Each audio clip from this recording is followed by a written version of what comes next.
Ćao svima, dobrodošli u Irena's Cro Cafe. Vrijeme je za novi video. U ovom videu govorit ću malo o glagolima koji završavaju na se. Na primjer, buditi se i buditi, koja je razlika.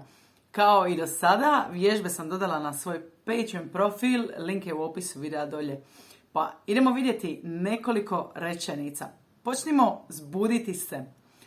Budim se oko 7 sati ujutro, ali bez se budim Anu. Znači, ne budim se ja, budim nekog drugoga. Idemo dalje. Vozim auto, vozim se u autu. Vozim se, znači možda ja vozim, možda netko drugi vozi, ne znamo točno. Ok, idemo vidjeti dalje.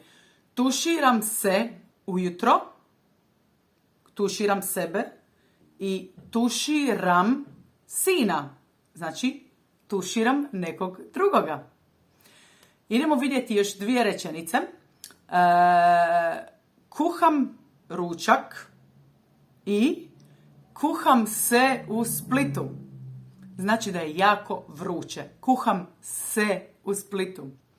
I zadnja rečenica koja zna često zbuniti učenike je roditi se sa se i bez se. Reći ću obe rečenice u prošlosti. Rodila sam se u Splitu. Rodila sam se u Splitu. Znači za žene je nastavak la. Muškarci će reći rodio sam se. Dovršite rečenicu. I ako ste trudni, onda ćete reći rodila sam u Splitu. Dakle, velika razlika se i bez se. Dragi, svi vježbe vas čekaju na mom Patreon profilu. Patreonima velika hvala na podršci. Još jedna obavijest, krećemo uskoro i sa podcastom. Zapravo prvi podcast je već spreman. Možete ga također preuzeti besplatno dolje.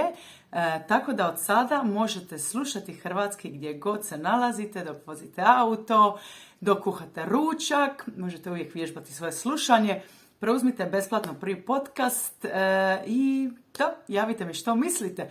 Hvala vam svima na gledanju i vidimo se uskoro. Lijepi pozdrav. Ćao, čao.